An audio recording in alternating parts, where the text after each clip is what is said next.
অধিকাংশ মানুষ আর জিন জাহান্নামে যাবে, কম না বেশি? কেন? এদের কলব আছে। আমি আল্লাহ ফিকির করতে বলছি, করে না। আসমান কেমনে বিনা খুঁটিতে এভাবে টানা, নিচের থেকে খুঁটি নাই, উপর থেকে রশির টানা নাই, এটা কেমনে হলো? চিন্তা করবে আর এই আসমানের মালিকের গোলামির জন্য রেডি হবে। সে সেই গোলামির চিন্তাও করে না। চোখ দিছি দেখার জন্য, দেখে না। দেখে না কি কষ্টে লাগায় রাখে? না, যা দেখতে বলছি তা দেখে না। চক্ষু দিয়া মা বাবাকে দেখবে, সওয়াব। এই চোখ দিয়া কোরআন শরীফ তাকায় তাকায় দেখবে, সওয়াব।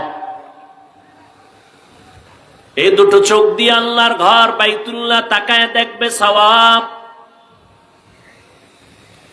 এ দুটো চোখ দিয়া স্বামীর চেয়ারে বসে স্ত্রীর চেহারা দেখবে, সওয়াব।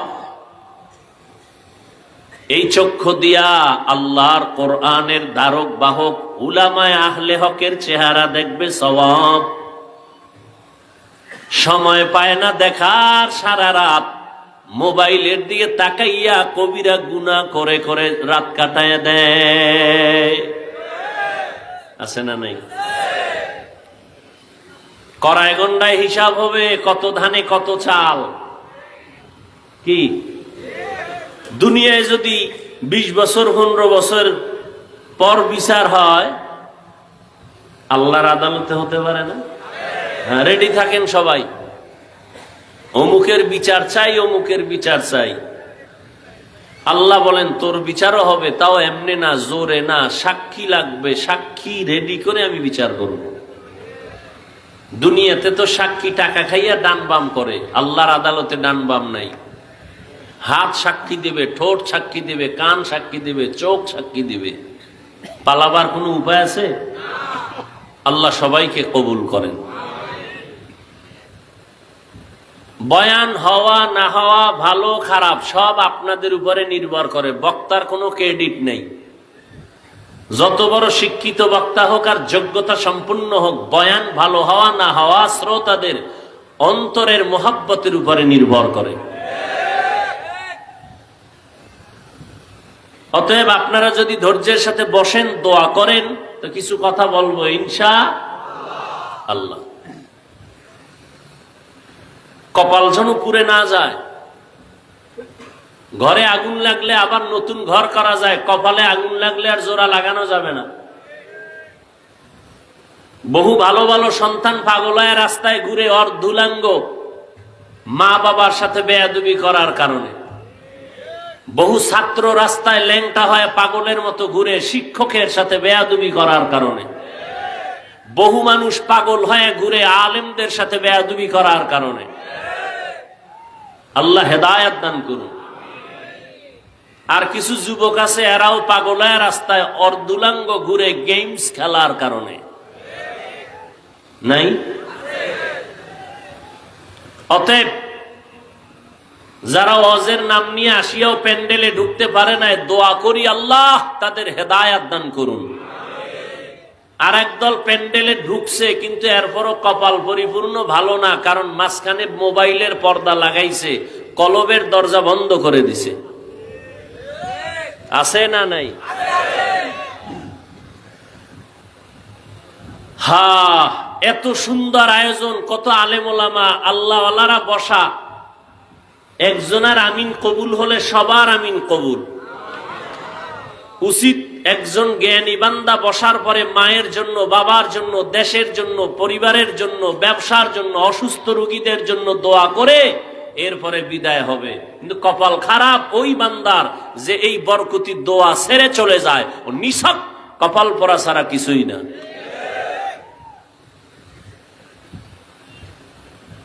আল্লাহ শেষ দোয়া করে যাওয়ার আমাদের তৌফিক দান করেন। আমি আপনাদের সামনে আলোচনার জন্য সূরা আহজাবের 2 টুকরা আয়াত পড়েছি, নবীজির হাদিস থেকে ছোট্ট একটা হাদিস পড়েছি। তরজমা, এরপরে কিছু ব্যাখ্যা, এরপরে বিদায়। আল্লাহ আমাকে আপনাদের সকলকে সহি তরিকায়, সহি নিয়তে, সহি কিছু কথা বলার মতো, শুনবার মতো আমাকে আপনাদের সবাইকে দয়াময় আল্লাহ তৌফিক দান করেন। ইয়া আইয়ুহাল্লাযীনা আমানুত্তাকুল্লাহ, আল্লাহ বলেন ও মুমিন তোমরা আল্লাহকে ভয় করো, তাকওয়া অর্জন করো। কোন বেঈমানকে বলেন নাই, শুধু মুমিনকে। আজকে বয়ান যা আয়াত দ্বারা শুধু মুমিনের জন্য, বেঈমানের জন্য না। আকুলু কাওলান সাদীদা, জবানের দ্বারা যা বলবা সত্য সঠিক শালীন ভাষায় বলো। লাভ, ইউসলিহ লাকুম আমালাকুম, দুইটা লাভ। এক, জীবনের সব আমল কবুল হয়ে যাবে। ওয়ায়াগফির লাকুম যুনুবাকুম, দ্বিতীয় পুরস্কার, তোমার জীবনের সব গুনাহ মাফ হয়ে যাবে। অমাইয়ুতিল্লাহা ওয়া রাসূলাহু, যে বা যারা আল্লাহ এবং তার রাসূলের অনুসরণ অনুকরণ ইত্তেবা ইতাআত করবে, ফাকাদ ফাজা ফাওজান আযীমা, তাদের বিজয়টা হবে চূড়ান্ত বিজয়। অর্থাৎ তারা দুনিয়াতেও বাদশাহ, পরকালে তারা বিনা হিসাবে জান্নাতি।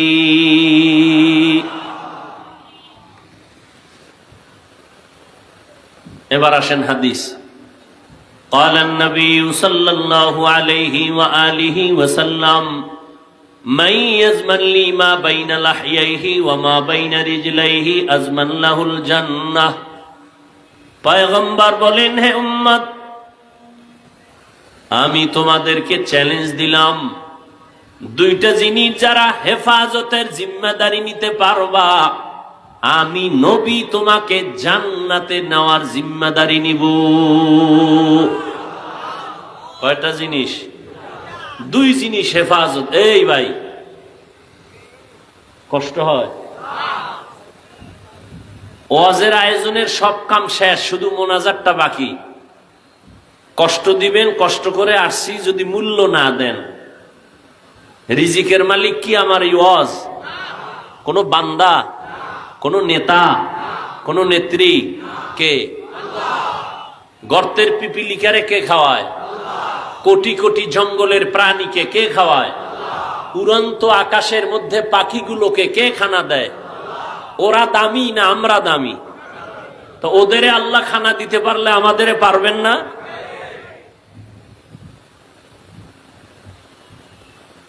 কষ্ট দিবেন, আস্তে হাত দুইটা উঁচু করে আলহামদুলিল্লাহ বলে বিদায় হয়ে যাবে। আর হাত উঁচা করলে আর নিচে নামবে না, শেষ। আজকের জন্য বয়ান শেষ। নিজের কপালও পুরবেন না, অন্যেরও ক্ষতি করবেন না।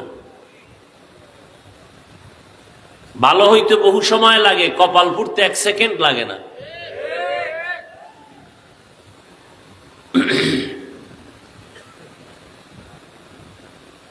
একটু আগে বললাম, বয়ান বক্তার বাহাদুরিতে হয় না, আপনাদের মোহাব্বতে হয়। আসতেছি, ঘুরাইয়ে উঠতেছি, এর মধ্যে আঘাত, এর মধ্যে বাধা। কেন? আপনি উঠা বসা করবেন তো ঢুকলেন কেন?